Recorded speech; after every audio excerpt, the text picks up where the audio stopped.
The Mafia boss reveals hidden power in a shy woman. She now dominates attention and becomes the center of conversations. The Mafia boss reveals hidden power in a shy woman.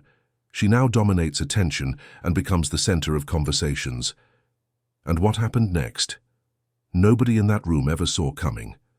Elena Vasquez had spent her entire life trying to disappear. Not in the way people disappear when they run from trouble, but in the way a shadow disappears when a cloud covers the sun. Quietly, without anyone noticing. She was 31 years old, worked as a part-time bookkeeper for a small laundromat in the Bronx, and had not spoken more than 3 consecutive sentences to a stranger in over 4 years. Her apartment was a tiny studio on the 5th floor of a building that smelled like old carpet and simmering garlic. She had no social media accounts. She had no close friends. She had a cat named Dust, because Dust, like Elena, preferred corners and silence. Every morning Elena took the same route to work. She walked with her head slightly bowed, her dark hair falling like curtains around her face, her eyes fixed on the cracked sidewalk as though she were reading a secret language in the concrete. She wore the same rotation of 3 oversized sweaters, not because she couldn't afford more, but because oversized clothing made her feel smaller, invisible, safe. The laundromat was owned by a man named Gerald Fenton, a 63-year-old with a persistent cough and an even more persistent habit of forgetting to pay his taxes. That was where Elena came in. She had a gift for numbers, not the kind of gift that gets you into Harvard or lands you a job on Wall Street, the quiet kind. The kind where you can look at a column of figures and feel almost physically when something is wrong. She had been doing Gerald's books for 3 years, and in that time she had saved him from 2 potential audits simply by catching errors that no one else would have noticed. But no one ever praised Elena for this. Gerald barely spoke to her. He would leave the receipts in a manila envelope on the counter every Monday, and Elena would pick them up, take them home, and return them by Thursday, neatly organized, every number in its place. She was efficient, she was reliable, and she was absolutely, completely forgettable. That was the life Elena had built for herself, a life designed around the single principle that if no one noticed her, no one could hurt her. The reason for this principle lived in her past like a scar that never fully healed. Elena had grown up in a household where volume meant danger. Her father, a man whose name she had trained herself to never say aloud, had been the kind of person who filled every room he entered with tension, not with his fists, though there were times, but with his voice, his disapproval, his ability to make everyone around him feel fundamentally inadequate. Elena's mother had responded to this by becoming louder herself, matching his energy with a sharpness that cut just as deep. And Elena, the youngest of 3 children, had responded the only way she knew how. She went quiet. By the time she was 12, Elena had perfected the art of being present without being noticed. She could sit at a dinner table with 6 people and not be addressed once. She could walk through an entire school day without a single teacher calling on her. It was a survival skill that had calcified into a personality. And by the time she was an adult, she no longer knew if she was quiet because she chose to be, or because she had forgotten how to be anything else. This is important to understand, because what happened to Elena Vasquez did not begin with a sudden burst of courage. It did not begin with a motivational speech or a self-help book or a moment of divine inspiration. It began with a wrong envelope. It was a Tuesday in late October. The air in the Bronx had that particular autumn bite, the kind that makes you hunch your shoulders and walk faster. Elena arrived at the laundromat at her usual time, 7:15 in the morning, before the first customers arrived. Gerald was not there yet. He was rarely there before 9. She went to the counter, expecting to find the usual manila envelope with the week's receipts. There were 2 envelopes. The first was the familiar one, slightly wrinkled with Gerald's blocky handwriting on the front. Elena, books. The second was different.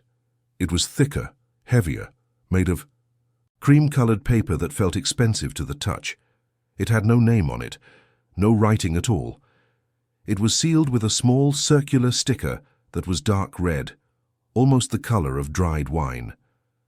Eleanor's first instinct was to ignore it. It wasn't for her. It was probably something Gerald had left for someone else or something a customer had forgotten. She picked up her own envelope and was about to leave when something stopped her. A feeling she couldn't quite name. Not curiosity exactly, more like recognition. As though some part of her already knew that this envelope was going to matter. She put it down. She picked up her envelope. She walked to the door. Then she walked back and picked up the second envelope. She told herself she would just look inside, just to see if there was a name, so she could tell Gerald who it belonged to. That was the reasonable thing to do. She slid her finger under the seal and opened it. Inside was a single sheet of heavy paper, folded once. She unfolded it and read, "You have been keeping the wrong books. Come to Marchetti's on Arthur Avenue, Thursday, 8 p.m. Ask for the back room. Come alone." There was no signature, no name, no explanation, just those 4 sentences in neat, precise handwriting that looked like it had been done with a fountain pen. Eleanor read it 3 times. Her hands were steady, but something inside her chest was not. She did not know anyone named Marchetti.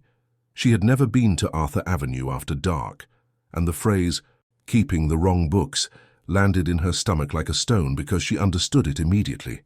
For the past 8 months, Eleanor had noticed irregularities in Gerald's finances, small ones at first, a deposit that didn't match any recorded transaction, an expense listed for equipment that the laundromat didn't own.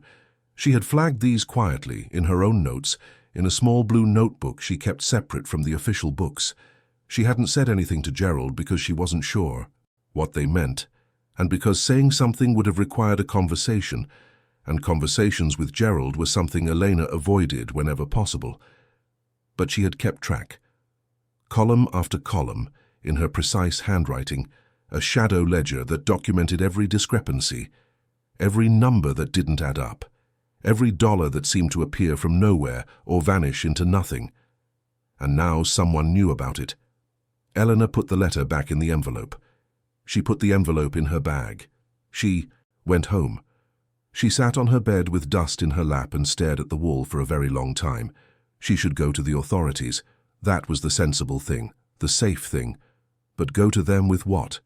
A vague letter with no signature, a collection of minor bookkeeping irregularities that could easily be explained as honest mistakes.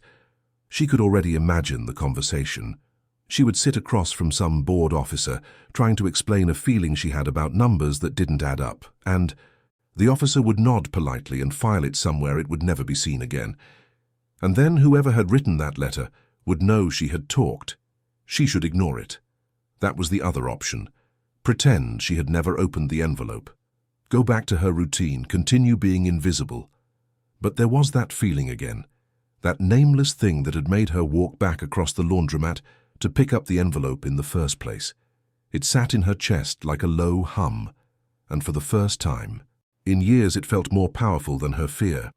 Elena Vasquez did not go to the authorities. She did not ignore the letter.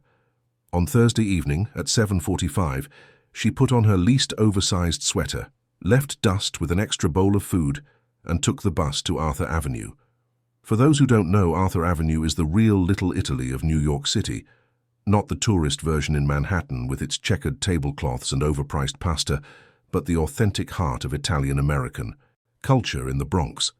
It is a street where old men play cards in the back of pork stores, where the smell of fresh bread and roasting peppers fills the air even in winter, and where certain businesses have been run by the same families for generations.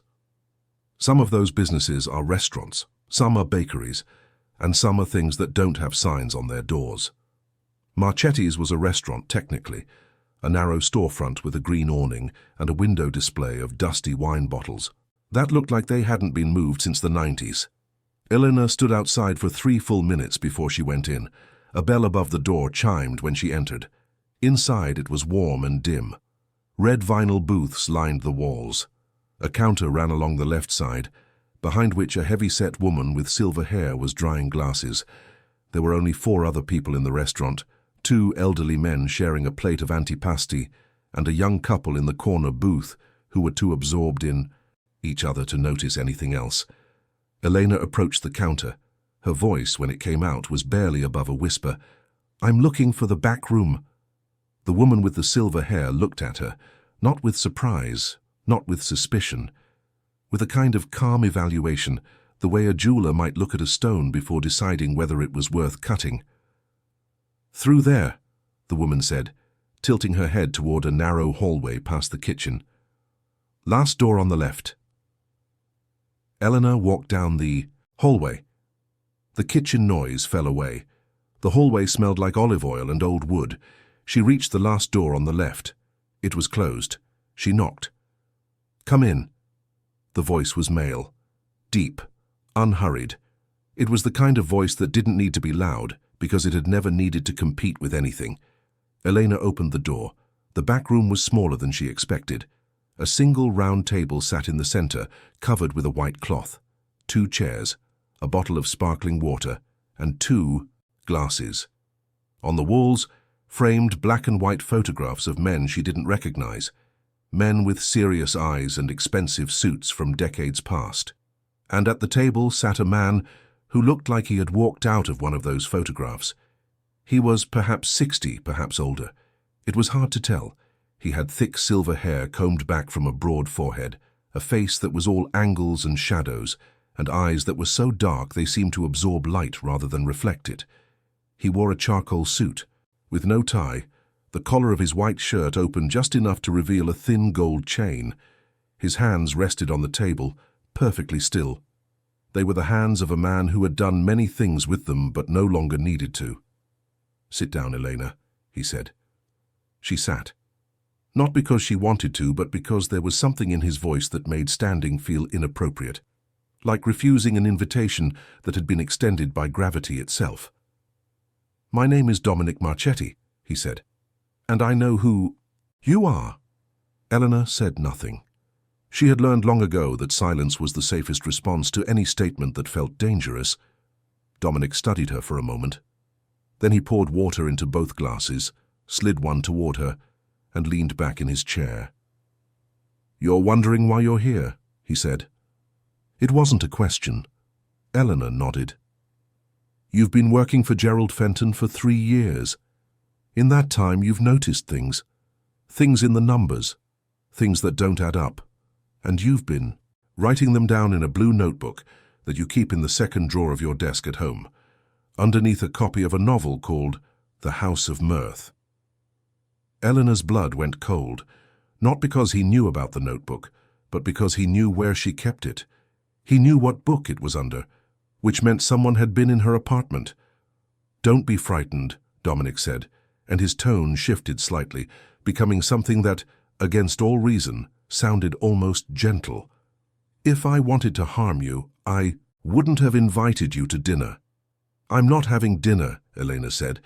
It was the first full sentence she had spoken to a stranger in months, and it came out sharp, surprising even herself. Dominic's lips twitched, not quite a smile, but the ghost of one. "No," he agreed. "You're not. You're listening. And then you're going to make a decision." He folded his hands on the table. "Gerald's laundromat is not just a laundromat. I think you know that by now. It's a place where certain funds are processed, cleaned, if you'll pardon the irony. Gerald does this for people who work for me.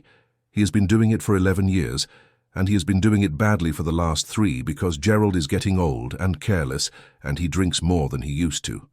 Dominic paused, letting this settle. "Your notebook documents every mistake he's made, every discrepancy, every trail he's left that could lead someone with authority to ask uncomfortable questions.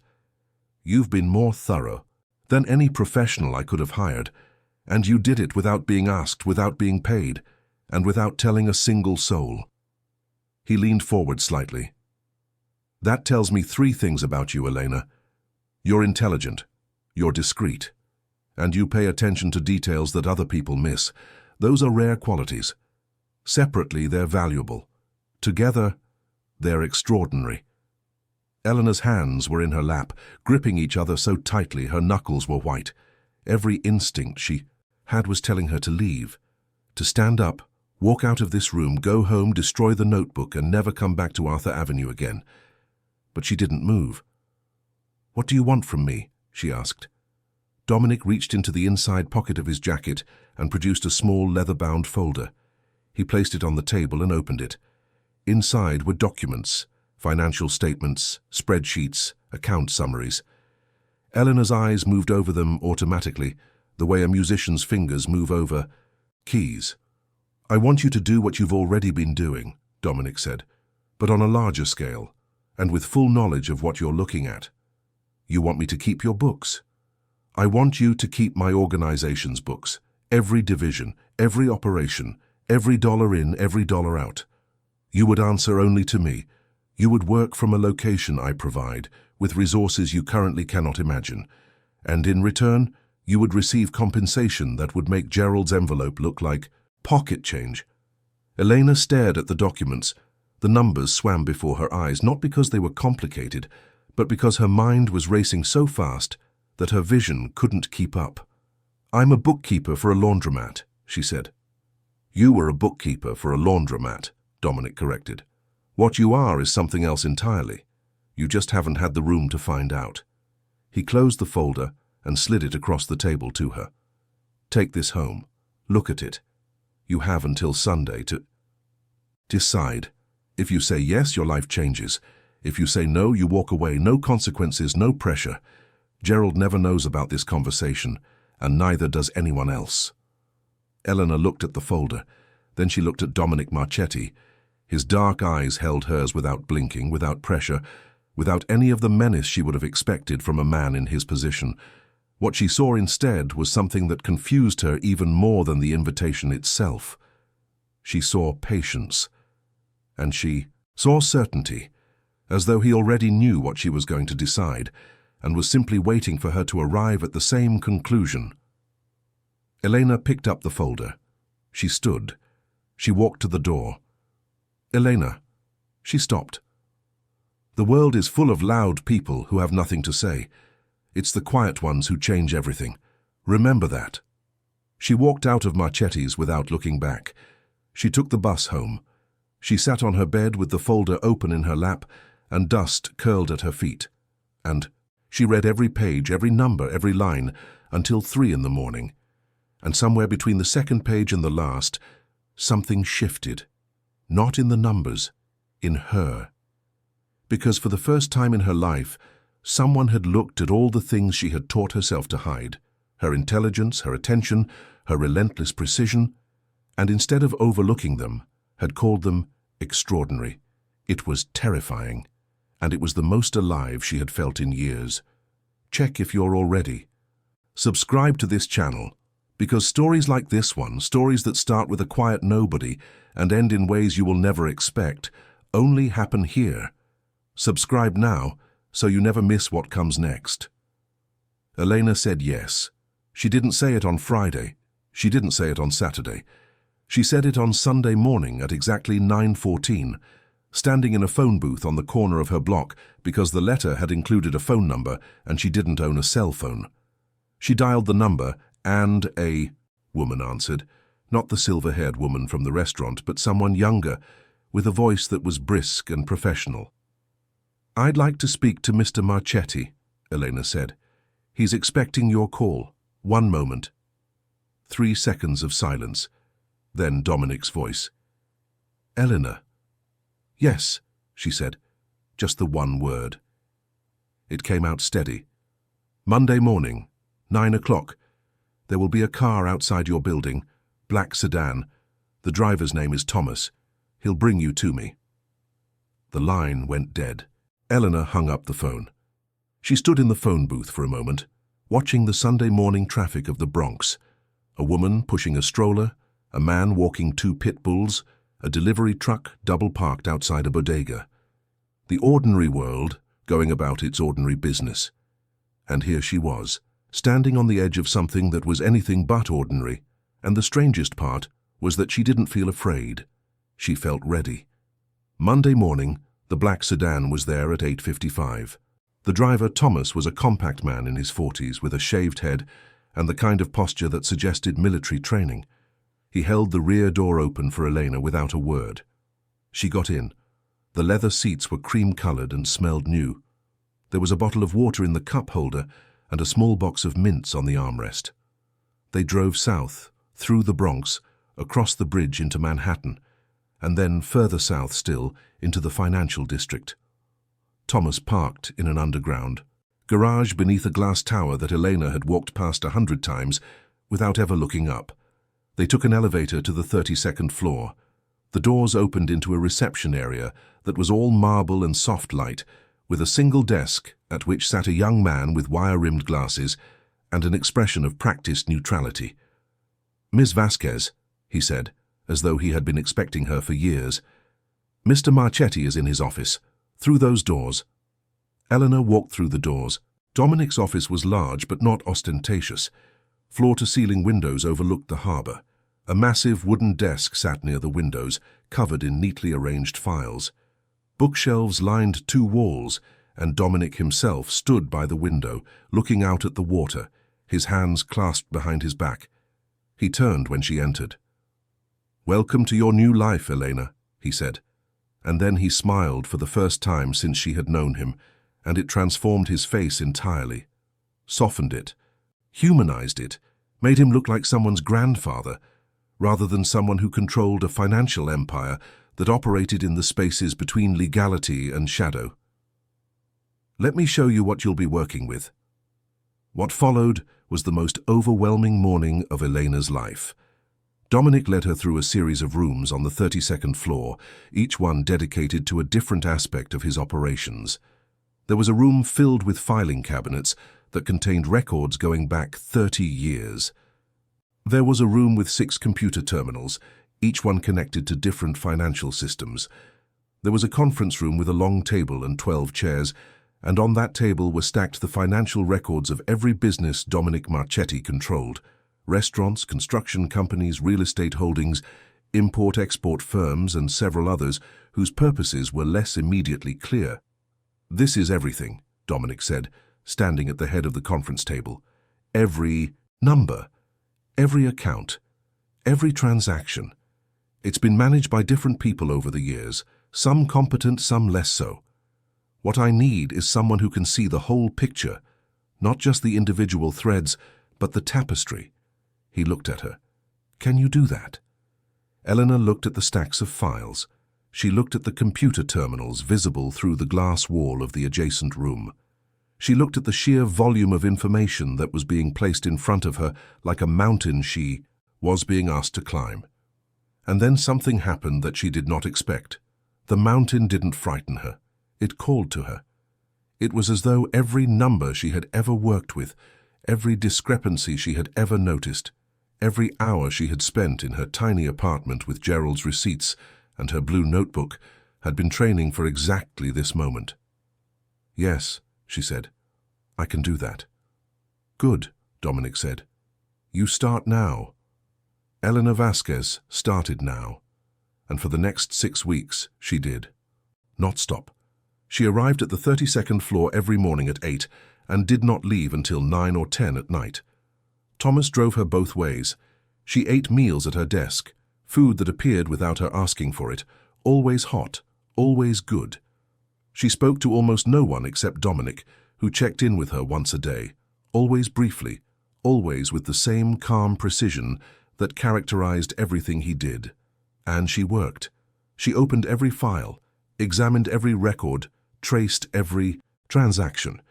She built spreadsheets that connected accounts to businesses to individuals. She identified patterns that no one had seen before, not because they were hidden, but because no one had ever looked at all the data at once. She found errors. She found redundancies. She found 17 separate instances where money had been allocated to projects that didn't exist, which meant it was being siphoned off by someone inside Dominic's organization. She documented everything, not in a blue notebook this time, but in a secure digital system that she designed herself, with multiple layers of encryption that she had taught herself to implement by reading technical manuals during her lunch breaks. By the end of the first month, Eleanor had a complete picture of Dominic Marchetti's financial empire. Every dollar accounted for, every discrepancy identified, every leak traced to its source. She presented her findings to Dominic on a Friday afternoon, in the conference room, with the files, spread across the table like a map of a territory that only she could fully read. Dominic listened without interrupting. He looked at the spreadsheets. He looked at the connections she had drawn. He looked at the list of 17 siphoned accounts and the names associated with each one. When she finished, he was quiet for a long time. "How long did it take you to find all of this?" he asked. 6 weeks. "My previous financial people worked for me for years and never caught half of what you've found." "They weren't looking at the whole picture," Elena said. "They were each looking at their own piece. No one was looking at how the pieces fit together." Dominic nodded slowly. Then he did something that Elena would remember for the rest of her life. He reached across the table and placed his hand over hers. It was brief, no more than 2 seconds. But in those 2 seconds, Elena felt something she had not felt since she was a very small child, before her father's voice had taught her to shrink. She felt seen. "You are exactly what I thought you were," Dominic said, "and now it's time for the next step." The next step, as it turned out, was not more spreadsheets. The next step was people. "Numbers are the skeleton," Dominic told her the following Monday, sitting across from her in his office. "But an organization runs on people, and people are where you need to grow." Eleanor felt the familiar tightening in her chest. Numbers were safe. Numbers were logical. Numbers didn't judge you or make you feel small. People did.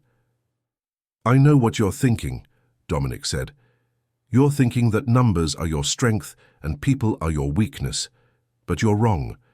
Your ability to observe, that instinct that makes you notice when a number is off, works just as well with people. You read rooms the way you read ledgers. You just don't trust what you see." He leaned back in his chair. "Starting this week, you're going to attend every meeting I have. You're not going to speak. You're not going to participate. You're going to sit in the corner and watch, and afterward you're going to tell me what you saw." This was how Elena Vasquez began her education in the art of reading people. And Dominic Marchetti, whatever else he was a masterful teacher. The first meeting was with 3 of Dominic's business associates, men who ran construction projects throughout the boroughs. Elena sat in a chair by the window, a notebook on her lap, and watched. The men talked about timelines, budgets, permits. They were polished, professional, and completely at ease with Dominic. The meeting lasted 45 minutes. Afterward, Dominic asked her what she had noticed. "The man on the left, the one in the blue suit, he's worried about something," Elena said. "He touched his watch 4 times during the meeting, not to check the time. It was a nervous habit. And when you mentioned the budget for the Harlem project, he looked at the man across from him before he looked at you, like he was checking to see if the other man was going to say something." Dominic's eyebrows rose slightly. "What do you think that means?" "I think the 2 of them have an arrangement regarding the Harlem project that you don't know about, something they agreed on before the meeting. The man in the blue suit is uncomfortable with it, but the other one isn't." Dominic stared at her for a long moment. "I've known Frank DeLuca for 20 years, he said quietly, "and I never noticed the watch." From that day forward, Eleanor sat in on every meeting, and every time she saw things that others missed, the slight hesitation before a lie, the way someone's posture changed when a specific topic was raised, the micro-expressions that flashed across a face for less than a second before being replaced by a practiced smile. She didn't just notice these things, she understood them, intuitively, the way she understood numbers. Because human behavior, she was discovering, had patterns too. And patterns were her language. Within 2 months, Dominic began asking her opinion before meetings, not after. What should he watch for? Who was likely to push back? Where the fault lines were? And Eleanor, who had spent her entire life avoiding conversations, found herself engaged in some of the most intense and important conversations imaginable. Something was changing in her, not overnight, and not dramatically, but steadily, like a tide coming in. She was still quiet. She still preferred corners to centers, observation to participation. But the quality of her quietness was different now. It was no longer the silence of someone hiding. It was the silence of someone listening. and there is a world of difference between the two.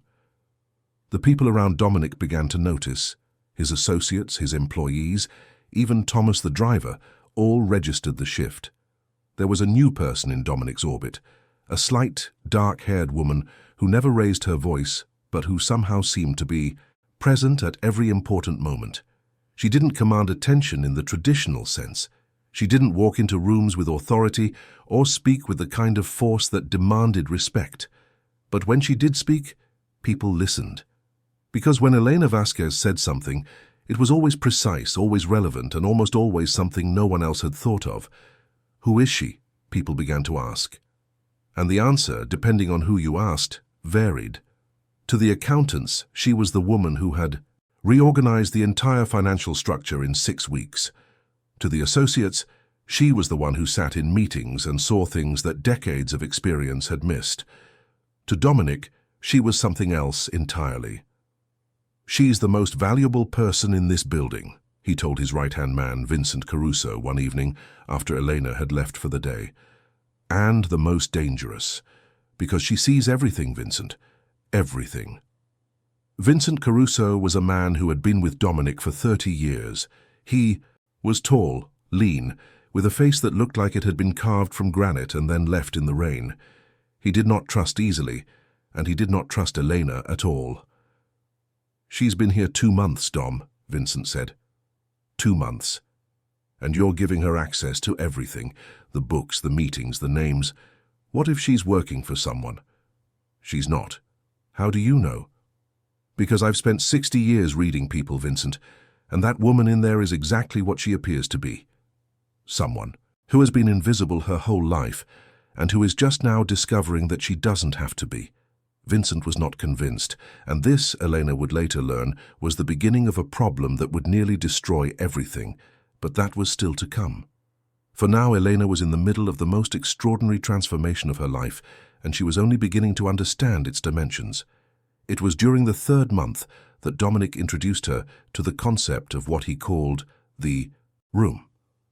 "Every important thing that has ever happened," he told her one afternoon, standing by the window of his office with his back to her, "happened in a room.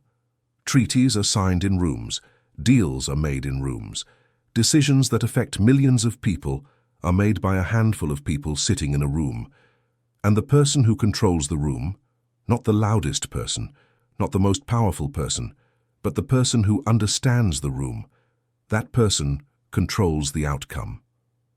He turned to face her. "You already understand rooms better than anyone I've ever met, but understanding a room and controlling a room are 2 different things. Understanding is passive. Control requires action, and action, for you, means speaking." Eleanor felt the tightening again. "I know," Dominic said, reading her expression with the same precision she brought to reading others.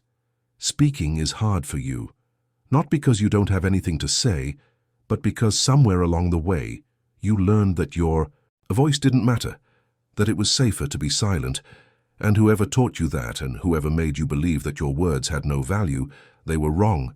They were deeply, profoundly wrong, and it's time to prove it." He sat down across from her. "Here's what we're going to do. Next week I have a meeting with the heads of my 5 primary operations. These are the most important people in my organization.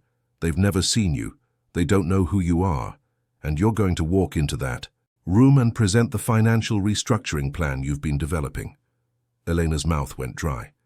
"You're going to stand at the head of the table," Dominic continued, "and you're going to show them what you've built. And they are going to listen. Because what you've built is brilliant, Elena. It's the most comprehensive, elegant financial structure I've seen in 40 years in this business. And they need to hear it from you, not from me. From you." "Why?" Elena whispered. "Because if they hear it from me, they'll respect the plan. But if they hear it from you, they'll respect you. And you need them to respect you, because from now on, you're the one they'll be answering to." Eleanor did not sleep that night, or the next. She lay in her apartment with dust on her chest and rehearsed her presentation in her head over and over until the words were smooth and worn like river stones. She rehearsed in front of the bathroom mirror, watching her own mouth move, trying to make the words sound confident when everything inside her was screaming that this was a mistake, that she was going to fail, that these powerful, experienced men were going to see right through her and dismiss her like everyone else always had. On the morning of the meeting, she stood in front of her closet for 20 minutes. She didn't own anything that felt right.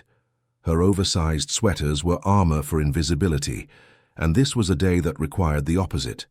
She ended up wearing a simple black blouse and dark pants. Nothing remarkable, but the closest she had to something that didn't actively try to make her disappear. Thomas drove her to the building. She took the elevator to the 32nd floor. She walked into the conference room. 5 men were already seated around the table. They ranged in age from 40 to 70. They wore expensive watches and tailored jackets. They had the look of people who were used to being the most important person in any room they entered. And when Elena walked in, every single one of them looked at her with the same expression, polite confusion. Who was this small, quiet woman, and what was she doing here? Dominic was already at the head of the table. He stood when Elena entered. "Gentlemen," he said, "this is Elena Vasquez. She's been managing our financial operations for the past 3 months. She has something to show you." He stepped aside. Elena stood at the head of the table. Her heart was hammering so hard she could feel it in her fingertips. She looked at the 5 faces staring at her. She opened her mouth. Nothing came out. 1 second, 2 seconds, 3 seconds. An eternity of silence that felt like falling. And then Elena remembered something Dominic had told her during one of their afternoon conversations. Not about business or numbers or strategy, but about fear. "Fear is just energy without direction," he had said. "The same chemicals that make you want to run are the same ones that make you powerful. The only difference is what you do with them." Elena closed her eyes. She took one breath. She opened her eyes. "In the past 3 months," she said, and her voice was quiet, but it did not shake, "I've identified approximately $12 million in financial inefficiencies across our 5 primary operations. Half of that is structural, systems that were designed 30 years ago for an organization that no longer exists. The other half is human, individuals who have been either careless or deliberately misallocating funds. I've built a new framework that addresses both problems. It will save this organization approximately $8 million in the first year and significantly reduce exposure to external scrutiny. Here's how." For the next 40 minutes, Elena Vasquez did something she had never done before. She talked. Not in whispers, not in fragments, not with her eyes on the floor. She stood at the head of that table and laid out her plan with a clarity and precision that left no room for confusion and no space for dismissal. She used charts she had prepared herself. She referenced specific numbers from memory. She anticipated objections before they were raised and addressed them preemptively. And the room listened. Not because she was loud, not because she was commanding in the traditional sense, but because everything she said was irrefutable. Every number checked out. Every connection was logical. Every solution was elegant. She had done the work. Months of meticulous, exhaustive work, and the work spoke for itself. When she finished, there was silence. Not the uncomfortable kind, the kind that follows something impressive when people need a moment to adjust their understanding of what they just witnessed. The oldest man at the table, a white-haired gentleman named Salvatore Ferrante, who had been with Dominic since the very beginning, was the first to speak. "Where did you find her, Dom?" he asked without taking his eyes off Eleanor. "She found herself," Dominic said. "I just opened the door." Salvatore looked at Elena for a long moment. Then he nodded slowly, with the gravity of a man who had seen many things in his life and still recognized something rare when it appeared. "She stays," he said. And that was that. The weeks following Elena's presentation were a period of rapid and disorienting change. Dominic formalized her role within the organization, giving her a title, Director of Financial Strategy, and an office of her own on the 32nd floor, 3 doors down from his. The office had a window that faced east, and every morning sunlight flooded in with a warmth that Eleanor found herself looking forward to, as though the sun itself was acknowledging her new position in the world. Her responsibilities expanded exponentially. She was no longer just organizing numbers. She was making decisions about where money should go, how resources should be allocated, which investments were sound and which were reckless. She attended meetings not as an observer, but as a participant, and increasingly as the person whose opinion carried the most weight. This did not happen without resistance. Vincent Caruso, Dominic's right-hand man, had made his feelings about Elena clear from the beginning. He did not trust her. He did not think she belonged. And as her influence grew, his opposition intensified. Vincent was not a fool. He was, in fact, deeply intelligent, a strategic thinker who had spent 30 years navigating the complicated politics of Dominic's world.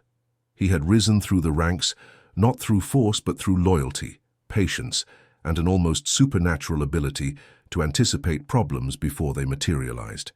He had been Dominic's most trusted advisor for as long as anyone could remember.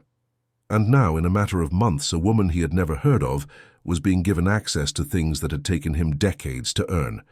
It wasn't jealousy, exactly. It was something more complicated. Vincent had built his entire life around a certain understanding of how things worked. Who was inside, who was outside, who could be trusted, who couldn't. Elena Vasquez didn't fit into any of his categories. She wasn't a family member. She wasn't a long-term associate. She wasn't someone who had proven her loyalty through years of service. She was a stranger who had appeared from nowhere and was now sitting in meetings where the most sensitive information was discussed. Vincent's concern was not irrational. In his world, trust was not given freely. It was earned through time and tested through adversity.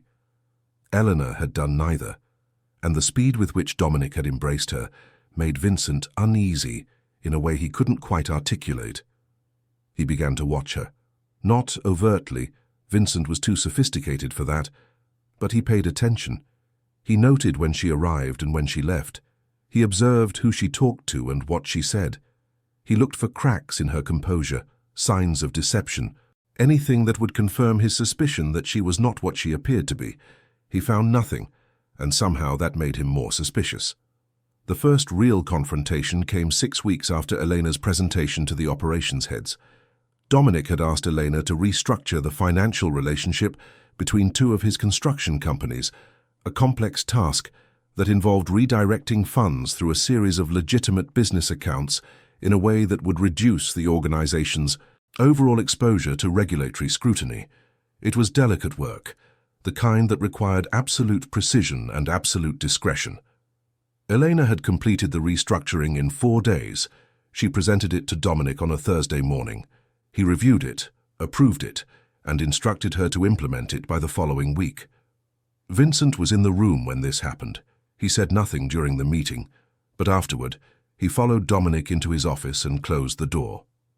"You're giving her operational authority now?" Vincent said. His voice was calm, but there was a tightness in his jaw that betrayed his agitation. "She earned it," Dominic said. "She's been here 4 months, Dom. 4 months. And you're letting her restructure the financial backbone of 2 of our most sensitive operations. Based on what? Some spreadsheets?" "Based on the fact that her work is flawless. Based on the fact that she identified problems that none of my people, including you, Vincent, caught in 30 years. Based on the fact that everything she's touched has improved. And what happens when she decides to take everything she knows and walk out the door? What happens when someone offers her more money or threatens her, or when she simply decides she doesn't want to live like this anymore? You've given her the keys to the entire kingdom, and she has no reason to stay." Dominic looked at his old friend for a long time. When he spoke, his voice was quiet. "I understand your concern. I do. You've protected me for 30 years, and I trust your instincts. But in this case, Vincent, your instincts are wrong. Elena is not a threat. She's an asset, the most valuable one we've ever had. And if I have to choose between your comfort and her potential, I'm going to choose her potential every time." Vincent's expression didn't change. He nodded once, stiffly, and left the room. But the conversation had drawn a line in the sand, and both men knew it. Eleanor, of course, knew none of this. She was aware that Vincent didn't like her. You didn't need her observational skills to see that. He never addressed her directly if he could avoid it. He never acknowledged her contributions in meetings. When she entered a room, his posture shifted almost imperceptibly, the way a person's body tenses when they encounter something they perceive as unwelcome. She didn't confront him about it. Confrontation was still something that sat uncomfortably in her chest, like a garment that didn't quite fit. Instead, she did what she had always done. She observed, she noted, and she continued to do her work with a thoroughness that left no room for legitimate criticism. But Vincent's hostility weighed on her, not because she needed his approval. She had spent a lifetime without anyone's approval and had survived, but because it introduced an element of instability into the environment she was trying to navigate. It was like a number that didn't add up in an otherwise balanced ledger. It nagged at her. It demanded attention. The situation escalated in a way Elena did not expect. It happened at a dinner, one of Dominic's quarterly gatherings, held at a private venue in Midtown Manhattan, where the most senior members of his organization came together for an evening of food, conversation, and the kind of subtle political maneuvering that happens whenever powerful people share a room. This was Elena's first dinner. Dominic had told her it was important for her to attend, to be seen, to begin building relationships with the people she would be working with for the foreseeable future. "You don't have to give any speeches," he said with a slight smile. "Just be there. Let them see you. Let them talk to you. You'll be surprised how much ground you can cover just by being present." Elena arrived at the venue, a private dining room in a restaurant whose name she would later forget, and was immediately struck by the atmosphere. It was warm, crowded, and loud. About 40 people filled the space, all of them well-dressed, all of them talking at once. Laughter and the clink of glasses created a wall of sound that made Elena's skin prickle. She found a corner. Of course she did. She took a glass of water from a passing tray and positioned herself near a bookshelf, where she could see the entire room without being in the center of it. She watched. She observed.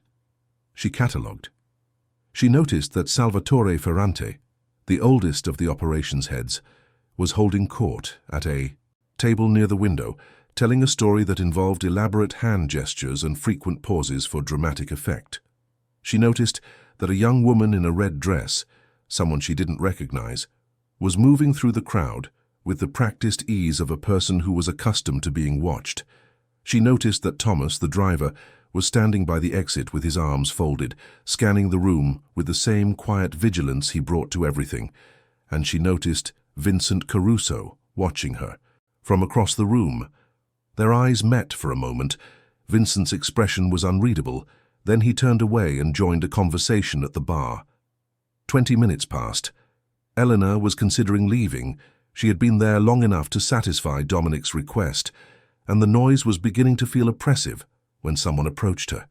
A man she had seen in meetings, but never spoken to directly.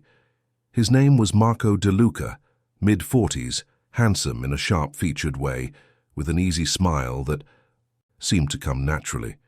"You're Elena," he said, not a question. "Yes." "I'm Marco. I run the real estate division. We haven't met properly, but I've heard a lot about you." "Good things, I hope," Elena said, and immediately felt foolish for the cliché. But Marco laughed, a genuine laugh, warm and unforced. "Very good things. Dominic talks about you like you're the second coming of, well, someone very good with numbers. He says you see things other people miss." "I just pay attention," Elena said. Marco tilted his head, studying her with an openness that she found disarming. "That's more than most people do in a lifetime," he said. "Can I ask you something?" "Of course." "How does someone who pays this much attention end up standing alone in the corner of a party?" The question was not unkind. It was curious and direct, and it caught Elena off guard, because it named the thing she had been doing without making her feel ashamed of it. "Habit," she said. And then, surprising, herself. "I'm better at watching rooms than being in them." "Maybe," Marco said, "or maybe you just haven't found the right room yet." He smiled again and excused himself, leaving Elena standing by the bookshelf with a feeling she couldn't immediately identify. It took her several minutes to recognize it. It was connection, brief, small, fragile, but real. A moment of genuine human contact that had happened not because she had forced it, but because she had allowed it. She was still processing. This when the trouble started. It came in the form of a conversation she wasn't supposed to hear. Eleanor had left the main dining room to find a restroom. The hallway was quieter, the noise from the party reduced to a muffled hum. She was passing a partially open door, some kind of private office or lounge, when she heard Vincent's voice. "Can't keep going like this. He's lost perspective. The woman has him completely turned around." Another voice, one she didn't recognize. "What are you suggesting?" "I'm suggesting that someone needs to remind him how things work. Who's been here, who's earned their place, before he hands everything over to someone who showed up 5 minutes ago and has no loyalty to anyone in this room." "That's a dangerous position to take, Vincent. It's a necessary one. I've given him 30 years. 30 years. And now I'm standing in the same room as a bookkeeper from the Bronx who has more access to our operations than people who have been with us for decades. That's not just careless, it's reckless. And if Dom doesn't see that, then someone else needs to." Eleanor stood frozen in the hallway. Her heart was beating fast, but her mind was perfectly, crystallinely clear. She had heard this kind of talk before, not in the context of organized business, but in the context of her childhood. The tone, the resentment, the sense of entitlement that came from someone who believed their position was being threatened by someone they considered lesser. She understood Vincent in that moment. Not sympathetically, but completely. She understood that his opposition to her was not about trust or security or the good of the organization. It was about power, his power. The power he had built over 30 years and now felt slipping through his fingers because someone new, someone unexpected, had walked through the door and changed the equation. Elena did not confront Vincent. She did not tell Dominic what she had heard. Instead, she went home that night and sat with dust and thought. She thought about power, what it meant, who had it and why. She thought about the fact that all her life she had been powerless, and now, for the first time, she was in a position where people were threatened by her simply because she existed. It was a profound realization. Not empowering exactly, more like clarifying, like cleaning a window and suddenly seeing the view that had always been there. And she decided something important. She decided that she was not going to let Vincent Caruso push her out, not because she wanted power and not because she wanted to fight, but because for the first time in her life she was doing something she was genuinely, extraordinarily good at, in a place where her skills actually mattered, and she was not going to give that up because someone else was afraid of what it meant. Right now, pause for a moment. If this story is hitting close to home for you, if you have ever been underestimated, overlooked, or made to feel like you did not belong, write in the comments, "My silence is not weakness." Let me see how many of you understand what Elena is going through. The tension between Elena and Vincent simmered for several more weeks without boiling over. They coexisted in the office with the cautious distance of two animals sharing a territory they both considered their own. Elena continued her work. Vincent continued his watch, and Dominic, who was not oblivious to the dynamic between them, chose not to intervene, perhaps because he believed it would resolve itself, or perhaps because he wanted to see how Elena would handle it. The situation came to a head on a Tuesday afternoon in December. Elena was in her office reviewing the quarterly financial reports when her phone rang. It was the front desk. "Ms. Vasquez, there are two gentlemen here who say they're from the Federal Bureau of Investigation. They'd like to speak with Mr. Marchetti." Elena's blood went cold, but her voice when she responded was perfectly steady. "Tell them Mr. Marchetti is not available and offer them a seat. I'll be right down." She hung up. She closed her files. She locked her computer. Then she walked to Dominic's office and knocked. Dominic was at his desk, reading. He looked up. "There are federal investigators downstairs asking for you," Eleanor said. Dominic's expression did not change. Not a single muscle in his face moved. He set down his reading material, folded his hands, and looked at her. "How many?" "2. "Did they say what it's about?" "No." "Interesting." He paused. "What do you think?" Elena had been thinking about this from the moment the front desk had called. Her mind had already run through a dozen scenarios, cross-referencing them against the financial structures she had built, looking for vulnerabilities. "If this were a serious investigation, they wouldn't come to the front door," she said. "They'd subpoena records. They'd build a case quietly. Coming here to the office in person is either preliminary or performative. Either they're fishing for a reaction or someone pointed them in this direction." "Someone," Dominic repeated. He let the word hang in the air. Their eyes met. Eleanor didn't say Vincent's name. She didn't need to. "Go down and talk to them," Dominic said. "Not as my employee, as my representative. Find out what they want, give them nothing, and then come back and tell me exactly what they said and exactly how they said it." Eleanor went. Downstairs.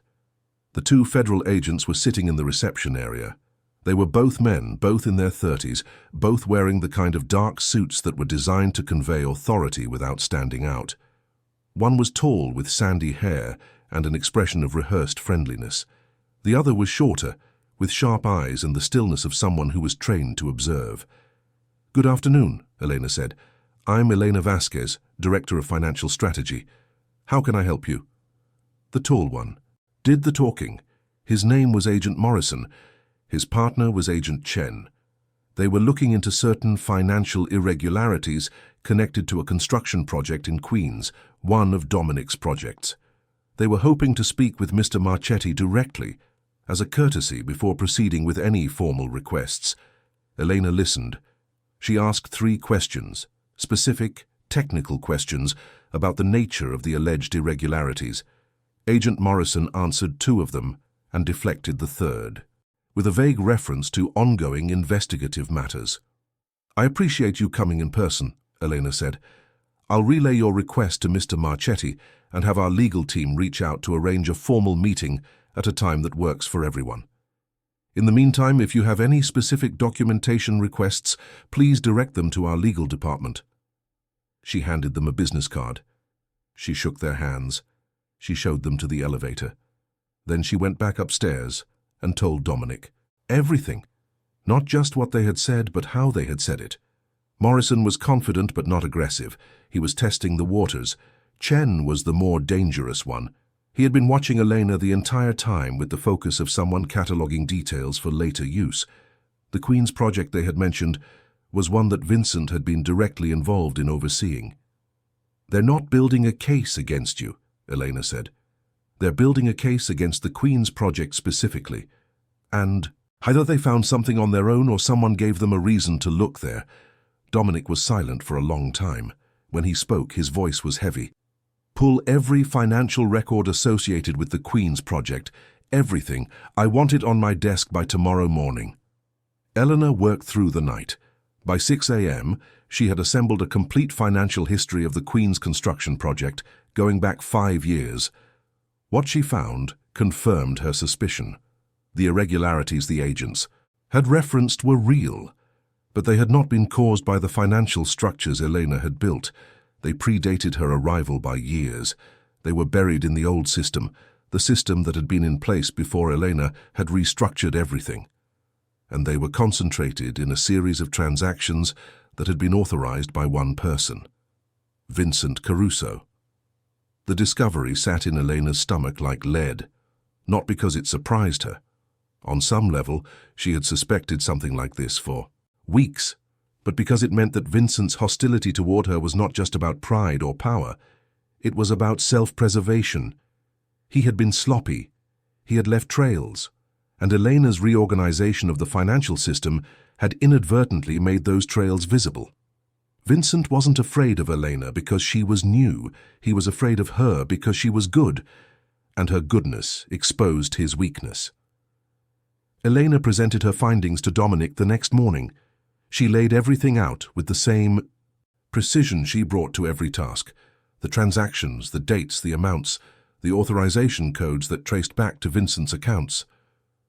Dominic listened without expression. When she finished, he stood and walked to the window. He stood there for a long time, looking out at the harbor, his reflection ghost-like in the glass.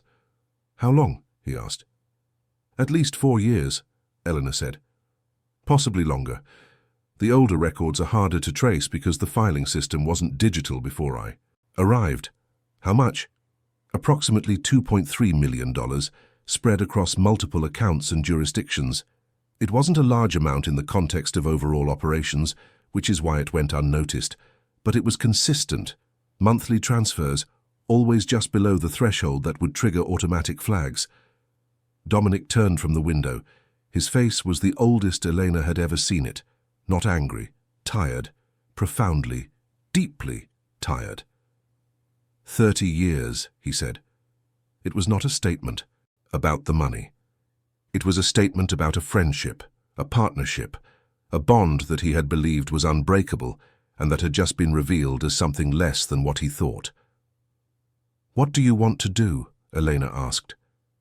It was the first time she had asked Dominic that question. Usually he told her what he wanted, and she found a way to make it happen. But this was different. This was not a financial problem. This was a human one. And Elena understood, with the same clarity she brought to numbers, that the answer to this question would define not just Dominic's relationship with Vincent, but the future direction of the entire organization. Dominic sat down heavily in his chair.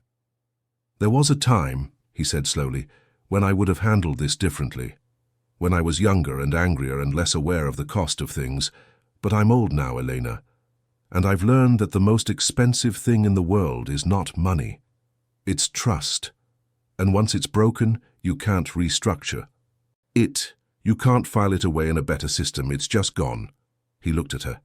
Bring Vincent in. Elena made the call. Vincent arrived 20 minutes later, entering Dominic's office with the easy confidence of a man who had walked through that door 1,000 times. He nodded at Dominic, glanced at Elena with his usual dismissiveness, and sat down. What's going on? He asked. Dominic said nothing. He simply nodded at Elena. Elena opened the folder on the desk and began to speak. She went through the transactions one by one, calmly, without accusation, without emotion. She laid out the evidence the way she laid out every financial report, clearly, logically, completely. Vincent's face changed as she spoke, not gradually but in stages, like a series of doors closing. First, surprise, then recognition, then something that looked briefly like shame before it was replaced by a hard, defensive blankness. When Elena finished, the room was silent. Vincent looked at Dominic, not at Elena. He didn't acknowledge her at all. It's not what it looks like, he said. Then tell me what it is, Dominic said. His voice was quiet, dangerously quiet. It was necessary. Things came up over the years, expenses that didn't fit into the official budget, people who needed to be taken care of, situations that required flexibility. I didn't take that money for myself, Dom. I used it for the organization, for things that needed to happen, but that couldn't go through normal channels. $2.3 million of flexibility, Dominic said, over 4 years. In the context of what we move, it's a rounding error. It's not about the amount, Vincent. It's about the principle. And you know that. Vincent's jaw tightened. He looked at Eleanor for the first time since the meeting began. His eyes were hard, bright with something that was more complex than anger. She did this, he said. Your pet project. Your little bookkeeper from the Bronx. She's been here 5 months, and she's already tearing apart things she doesn't understand. She understands them better than you do, Dominic said. That's the problem, isn't it? Vincent stood. His chair scraped against the floor. I've given you 30 years, Dominic. 30 years of my life. I've been there for every crisis, every decision, every sleepless night. And now you're going to sit there and let this woman, this nobody, question my loyalty based on some spreadsheet? It's not a spreadsheet, Vincent. It's a pattern. And patterns don't have opinions. They don't take sides. They just show what happened. Eleanor sat very still during this exchange. She could feel the weight of the moment. 2 men confronting a truth that had been buried under 30 years of partnership. She understood that she was both the catalyst and the witness, and that both roles required her to be exactly what she was, present, precise, and silent. Vincent turned to her. His voice, when he spoke, was low and controlled. "You think you've won something here, but you don't know what you've walked into. You don't understand the history, the sacrifices, the things that happen to build what you're so casually dismantling with your files and your charts. You're a number cruncher, that's all. And when Dom is done using you, you'll be right back where you started, alone in a room with a cat, counting other people's receipts." The words landed like stones. Elena felt each one. But she didn't flinch. She didn't look away. She held Vincent's gaze with a steadiness that surprised even herself. "You're right that I don't know the history," she said. Her voice was quiet, but it filled the room. "I don't know the sacrifices. I don't know what it cost you to build this. And I respect that more than you'll ever believe. But the numbers are the numbers, Vincent. They don't care about history. They don't care about loyalty. They care about accuracy. And right now, the numbers say that something went wrong, and it needs to be addressed. Not because I have anything against you, but because if it isn't addressed, it puts everyone in this room, including you, at risk." Vincent stared at her. For a moment, just a moment, the hardness in his eyes flickered. Something moved behind it, something that might have been recognition or grudging respect, or simply the exhaustion of a man who had been carrying a secret for too long and was, despite everything, relieved that it was finally in the open. Then the moment passed. Vincent looked at Dominic. "What happens now?" "Now," Dominic said, "you and I have a conversation, alone." He looked at Elena. "Thank you, Elena. That will be all." Elena left the office. She walked to her own office, closed the door, and sat at her desk. Her hands were shaking. Not with fear, but with the aftermath of adrenaline, the physical cost of standing in the middle of a confrontation that every fiber of her being had been trained to avoid. She had done it. She had stood in a room with two of the most powerful men she had ever met, and she had spoken the truth clearly and without apology. And the world had not ended. The room had not collapsed. She had not been dismissed or diminished or made to disappear. She had been heard. The conversation between Dominic and Vincent lasted 2 hours. Elena never learned exactly what was said. But the outcome was clear. Vincent was not removed from the organization. He was restructured, given a reduced role, stripped of financial authority, and placed under the oversight of a new compliance framework that Elena designed. It was a mercy that only someone with Dominic's combination of toughness and compassion would have offered. A way to preserve 30 years of relationship, while acknowledging that the terms of that relationship had irrevocably changed. Vincent accepted the arrangement. He had no choice. But the look he gave Elena when he passed her in the hallway the next day, that look stayed with her for a long time. It was not hatred. It was not anger. It was something more unsettling than either. It was the look of a man who knew he had been outmatched and who was still trying to understand how. In the weeks that followed, something shifted in the atmosphere of the 32nd floor. The confrontation with Vincent had been a seismic event, and like all seismic events, it rearranged the landscape. People who had been cautious around Elena became more open. People who had been dismissive became attentive. The word had spread not through any official announcement, but through the informal channels that exist in every organization, that Elena Vasquez had been the one to uncover the irregularities in Vincent's accounts, and that she had presented her findings with a courage and composure that impressed even Dominic.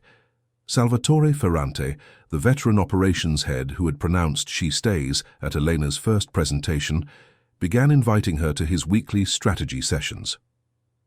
Marco, De Luca, the real estate chief who had spoken to her at the dinner party, became something like a friend, or at least the closest thing Elena had to one.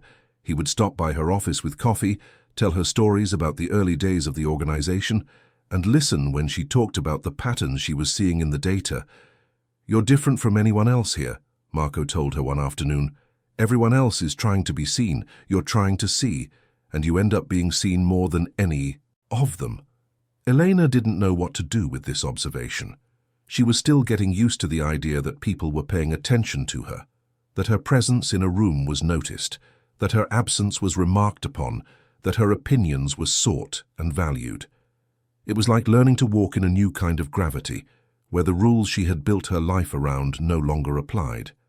She was also dealing with something she hadn't anticipated: the emotional toll of visibility. Being invisible had been lonely, but it had also been safe. No one could hurt what they couldn't see. Now she was exposed, she was known, and with that came a vulnerability that she found both exhilarating and terrifying. There were nights when she went home to her apartment, still the same tiny studio, though Dominic had offered to help her relocate, and sat with dust and felt the weight of everything pressing down on her. The responsibility, the expectations, the constant exhausting effort of being present in a world that she had spent 30 years trying to avoid. But there were also mornings when she woke up and felt something she had never felt before. Not confidence exactly, more like alignment, as though the person she was becoming was the person she had always been meant to be, and the years of silence and invisibility had been not a prison, but a cocoon. She was changing. She knew it. Everyone around her knew it. And the most remarkable thing about the change was that it wasn't about becoming someone different. It was about becoming more completely herself. 6 months after Elena Vasquez had walked into Marchetti's restaurant on Arthur Avenue, she sat in Dominic's conference room and delivered a presentation that would fundamentally alter the trajectory of the organization's future. The presentation was not about past irregularities or current operations. It was about what came next. Eleanor had spent the past several weeks developing a comprehensive strategy for transitioning the organization's financial activities into entirely legitimate channels. She had identified legal investment opportunities, real estate acquisitions, technology ventures, and philanthropic initiatives that would not only generate substantial revenue, but would do so within the boundaries of the law. It was ambitious, it was detailed, and it was, in Dominic's words, the most forward-thinking proposal anyone has ever put in front of me. The meeting included all 5 operations heads, plus Marco, plus several other senior members of the organization. Elena stood at the head of the table, the same table where she had given her first halting presentation 6 months earlier, and spoke for an hour and a half without notes. She was not the same woman who had stood in that room the first time. Her voice was stronger, not louder. She would never be loud, but clearer, more certain, carrying the weight of someone who had earned the right to be heard. Her posture was different too. She no longer hunched. She no longer tried to take up less space. She stood straight, her feet planted, her eyes moving around the table with the same attention she had once reserved only for columns of numbers. And the room listened, not because Dominic told them to, not because they were being polite, but because Elena Vasquez had become the kind of person whose words carried inherent authority, the authority that comes from competence, consistency, and courage. When she finished, Salvatore Ferrante was the first to speak again, but this time he didn't address Dominic. He addressed Elena. "When do we start?" he asked. Elena smiled.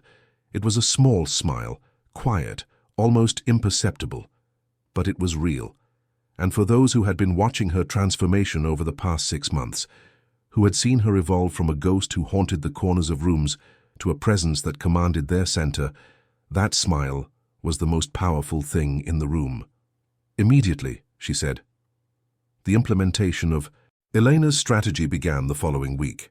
It was the most complex project the organization had ever undertaken, involving dozens of simultaneous transactions, legal restructurings, and business formations. Elena managed it all, coordinating with lawyers, accountants, real estate agents, and investment advisors, while simultaneously maintaining oversight of the organization's existing financial operations. She worked harder than she had ever worked in her life. 18-hour days became normal. She ate at her desk. She slept in her office on more than one occasion, curled up on the couch that Dominic had insisted she have, with a blanket that Marco had brought her from a store in Soho. And through it all, she maintained the same meticulous attention to detail that had defined her from the beginning. Every transaction was documented, every decision was supported by data, Every potential risk was identified and mitigated before it could materialize. 3 months into the implementation, the results were already visible. The organization's legitimate revenue streams had increased by 40%. 2 new businesses had been launched, a high-end restaurant in Manhattan and a property management company in Brooklyn, both profitable within their first quarter. The organization's exposure to regulatory scrutiny had been reduced to near zero. Dominic watched all of this with a satisfaction that went deeper than pride. He was not a sentimental man. Decades in his line of work had burned most of the sentimentality out of him, but when he looked at Eleanor, he saw something that moved him in a way he didn't fully understand. He saw possibility, the possibility that a life could be redirected, that talent could be recognized, that a person who had been told explicitly or implicitly that they had nothing to offer could turn out to be the most important person in the room. "I have a question," he said to her one afternoon, sitting in his office as the sun went down over the harbor. "Ask it. Do you ever think about what would have happened if you hadn't opened that envelope?" Elena considered this. She thought about the laundromat, about Gerald's manila envelopes, about dust and her blue notebook and the way the light fell in her tiny apartment at 4 in the afternoon. She thought about the woman she had been, not with contempt, but with tenderness. That woman had survived. That woman had endured. That woman had kept herself intact through decades of invisibility, and that was its own kind of strength. "I think about it sometimes," she said, "but I don't think the question is what would have happened. I think the question is how long I could have kept going the way I was. Because the truth is, Dominic, the woman who walked into your restaurant that night, she wasn't brave. She was desperate. She had spent so long being invisible that she had started to wonder if she actually existed. And when your letter said that someone had noticed, that someone had seen the work I was doing, it wasn't courage that made me come, it was relief." Dominic looked at her for a long time. "That's the most honest thing anyone has said to me in 30 years, he said. "That's because most people are afraid to be honest with you." "Are you?" "Not anymore." This exchange marked something important in their relationship. From the beginning, Dominic had been the mentor and Elena the student. He had opened the door. He had provided the opportunity. He had guided her through the unfamiliar territory of his world with patience and precision. But the dynamic had shifted. They were no longer teacher and student. They were partners, not in the business sense, but in the deeper sense. 2 people who recognized something essential in each other and who had, through the alchemy of trust and time, created something that neither of them could have created alone. Dominic's health had been declining for some time. He did not speak about it, and Elena did. Not ask, but she noticed the things he could not hide. The way he moved more slowly in the mornings, the way he sometimes paused mid-sentence as though gathering strength, the way his hands, those still and powerful hands, had developed a slight tremor that he covered by keeping them folded on his desk or clasped behind his back. She noticed and she worried, but she also understood that Dominic was a man who had earned the right to handle his own vulnerabilities in his own way. And she respected that. The turning point came on a cold evening in March, almost exactly 1 year after Eleanor had first walked through the doors of Marchetti's restaurant. She was in her office, finishing the day's reports, when Thomas appeared in her doorway. "Mr. Marchetti would like to see you," he said. There was something in his voice, a gravity that Thomas, for all his professionalism, could not entirely conceal. Elena walked to Dominic's office. He was sitting not at his desk, but in one of the armchairs by the window. The city lights spread out behind him like a constellation brought down to earth. He looked tired, more than tired. He looked like a man who had been carrying something heavy for a very long time and was finally ready to set it down. "Sit with me," he said. Eleanor sat in the other armchair. "I'm stepping back," Dominic said. No preamble, no build-up, just the fact, delivered with the same directness that had characterized everything he had ever said to her. Eleanor felt the words land heavy and final. "For how long?" "Permanently. My health is not what it was. And more than that, Elena, I'm tired. I've been doing this for 40 years. I've built something. I've maintained it. and now it's time for someone else to carry it. Elena waited. She knew what was coming. She could feel it the way she could feel a number that was off, a certainty in her chest before the evidence reached her mind. "I'm asking you to take over," Dominic said. "Not as director of financial strategy, as the head of the entire organization, all operations, all decisions, everything." The room was very quiet. Outside the window, the city hummed with its million small sounds, indifferent to the enormity of the moment unfolding in this office high above its streets. "I know what you're going to say," Dominic continued. "You're going to say you're not ready. You're going to say you don't have the experience, or the connections, or the temperament. You're going to say that a year is not enough time to prepare for something like this." "Actually," Elena said, "I was going to say yes." Dominic looked at her, and for the second time in the year she had known him, he smiled. A real smile, full, warm, and luminous, with something that looked very much like love. Not romantic love, but the deeper kind. The love of a person who has recognized potential in another and watched it bloom. "Just like that," he said. "Just like that. Because you already knew I was going to say, 'Ah, yes, that's why you asked.'" He laughed, a real laugh too. It filled the office and softened the angles of his face, and for a moment he didn't look old or tired or sick. He looked like a man who had done something right. "You know," he said, "when I found you, I thought I was saving you, but I think in the end you might have saved me." "From what?"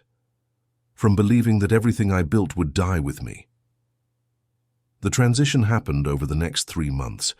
Dominic worked with Elena every day, transferring knowledge, introducing her to contacts, walking her through the history and the context and the 1,000 small decisions that had shaped the organization over 4 decades. He was meticulous about it, giving her not just the facts, but the principles behind them, the philosophy, the values.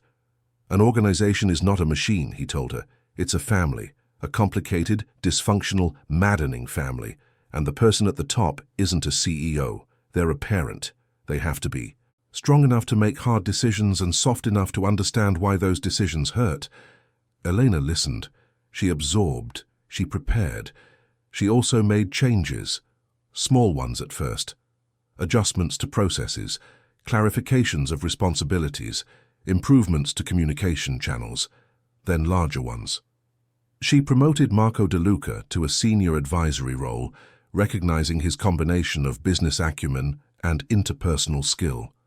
She created new positions focused on legal compliance and community engagement. She restructured the reporting lines so that every division had direct access to her, eliminating the layers of hierarchy that had allowed problems like Vincent's to go undetected for years.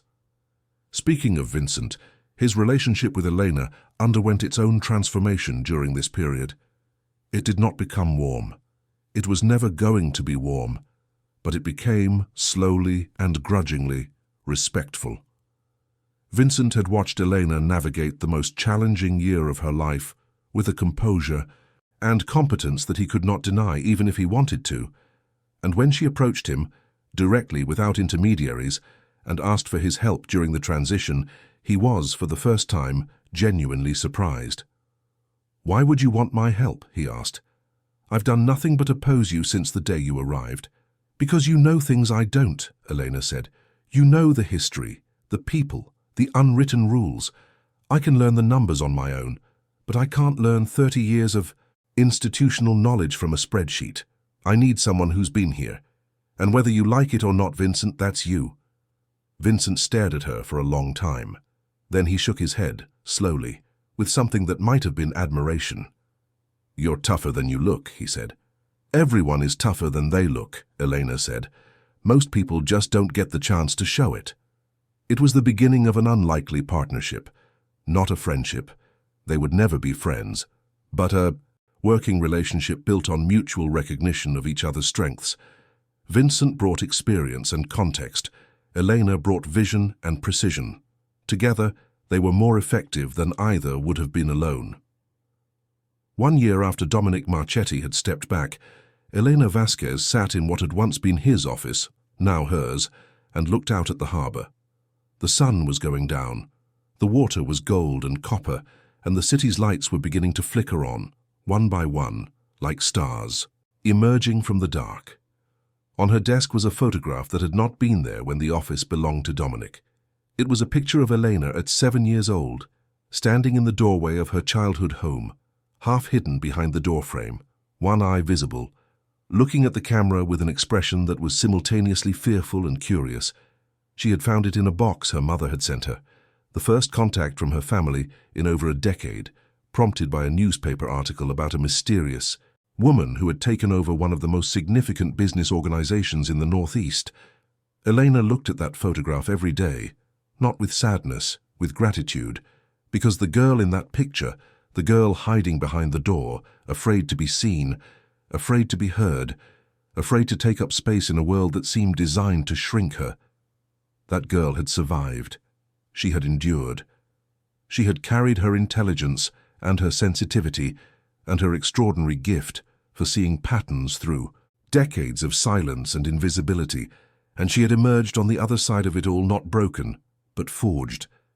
The organization had thrived under her leadership. The legitimate business ventures she had launched were generating more revenue than the old operations ever had. The restaurant in Manhattan had become one of the most sought-after dining experiences in the city. The property management company had expanded to 3 boroughs. A new technology investment fund was outperforming market expectations. More importantly, the organization had changed in character. It was no longer an enterprise that operated in shadows.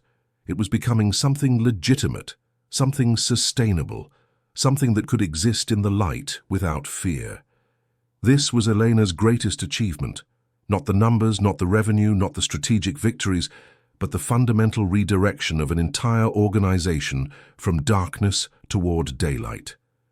She had done this not through force, not through intimidation, not through any of the traditional methods of power. She had done it through clarity, through precision, through the quiet, relentless application of a mind that saw everything and understood that the most powerful thing in any room was not the loudest voice but the truest one. Dominic came to the office once a week. His health had stabilized, not recovered, but stabilized, and he seemed more at peace than Elena had ever seen him. He would sit in the armchair by the window, the same chair where he had asked her to take over, and they would talk. Not about business, or not only about business, about life, about the past, about the strange winding paths that lead people from where they start to where they end up. "Do you know what surprised me most about you?" Dominic asked her one afternoon. "Tell me." "It wasn't your intelligence. I expected that. It wasn't your work ethic. I expected that too. It was your compassion, the way you handled Vincent, the way you treated people who had every reason to expect harshness from you. I gave you power, Elena, and instead of wielding it like a weapon, you used it like a bridge." Elena thought about this. "I think it's because I know what it feels like to be on the other side," she said. "I know what it feels like to be dismissed, to be overlooked, to feel like your presence doesn't matter. And I promised myself that if I ever had the chance to make other people feel differently, to make them feel seen the way you made me feel seen, I would take it. And you have," Dominic said, "every day." There was one more thing that happened during that first year, something that Elena did not plan and did not expect, but that became in many ways the most meaningful chapter of her transformation. She started a foundation.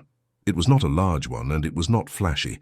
It was called the Open Door Foundation, and its mission was simple: to identify individuals with exceptional but unrecognized talent, people who had been overlooked by conventional systems, people who had been told they had nothing to offer, people who had spent their lives being invisible, and to give them opportunities to develop their abilities. Eleanor funded it with a portion of the organization's legitimate profits. She built the program herself, working with educators, psychologists, and business mentors to create a pathway for people who had fallen through the cracks. The foundation's first class included 12 individuals: a single mother with an extraordinary gift for engineering design, a formerly incarcerated young man with a talent for coding, a retired nurse with ideas for healthcare innovation, and 9 others whose stories echoed Elena's own. At the foundation's inauguration, Elena gave a speech. It was the first time she had spoken publicly, and it was also the first time she told her story. Not all of it, not the parts that needed to stay private, but the essence. The essence of a woman who had been invisible for 3 decades, who had been found by someone who saw what others couldn't, and who had discovered through that recognition a version of herself she never knew existed. "I spent most of my life believing that my quietness was a flaw," she said, standing at a podium in a small auditorium in the Bronx, not far from the laundromat where everything had started. "I believed that my inability to speak up, to stand out, to make noise, meant that I had nothing valuable to offer. I was wrong. And the reason I was wrong is that I was measuring myself against the wrong standard. I was comparing my silence to other people's volume, and I was losing. But volume isn't power. Attention isn't influence. And the loudest person in the room is almost never the most important one." She paused, looking out at the audience, the 12 foundation members, the donors, the friends and supporters who had gathered to witness this moment. "The most important person in the room," she said, "is the one who sees what everyone else misses. The one who listens when everyone else talks, the one who pays attention. And I'm here today to tell you that if you are that person, if you have spent your life in corners, in shadows, in the margins, your time is coming. Because the world needs what you see, the world needs what you know, the world needs your kind of quiet." The applause was loud. Elena, who still did not love loud things, smiled through it. Afterward, Marco De Luca found her by the refreshment table, pouring herself a glass of water. "That was remarkable," he said. "It was terrifying," she said. "Most remarkable things are." They stood together for a moment in comfortable silence. Marco had become one of Elena's closest friends, perhaps her closest. He understood her in a way that few people did, partly because he paid attention, and partly because he had seen her at her most vulnerable and had chosen not to look away. "Can I tell you something?" he said. "Of course. When I first met you at that dinner party, standing alone by the bookshelf, I thought you were the loneliest person I'd ever seen. And I was right. You were lonely. But what I didn't understand, what nobody understood, was that your loneliness wasn't a weakness. It was a laboratory. Everything you are now, everything you've built, everything you've become, it was all being developed in that loneliness. In that silence, in those years of watching and waiting and paying attention while the rest of the world was making noise." Elena looked at him, and for the first time in what felt like forever, she felt the sting of tears, not sad tears, but the kind that come when something true is spoken, something you've felt, but never had words for. "Thank you, Marco," she said. "For what?" "For seeing me, that night, before anyone else did." "I didn't see you," Marco said gently. "I just didn't look away." Elena Vasquez went home that evening to her apartment, not the tiny studio. She had finally moved into a modest 2-bedroom in a quiet neighborhood in Manhattan, with a view of the river and enough space for Dust to have his own sunbeam. She sat on her couch with her cat in her lap and looked at the photograph of her 7-year-old self, half hidden behind the doorframe. She thought about the journey, from that doorway to this one, from the girl who hid to the woman who stood at the center of everything, from invisible to indispensable. She thought about Dominic, who had looked at a frightened bookkeeper and seen an empire builder.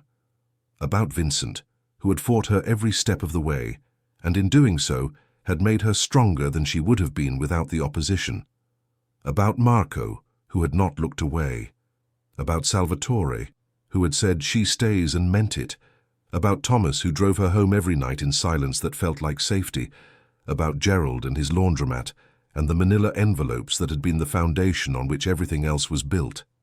She thought about all the quiet people in the world, the watchers, the observers, the ones who sit in corners and see everything and say nothing because they've been taught that their voices don't matter. She thought about the 12 members of her foundation, each of them carrying a gift they had been told was worthless, each of them on the verge of discovering otherwise. And she thought about the title of a story that was, even now, being told and retold by the people who knew it.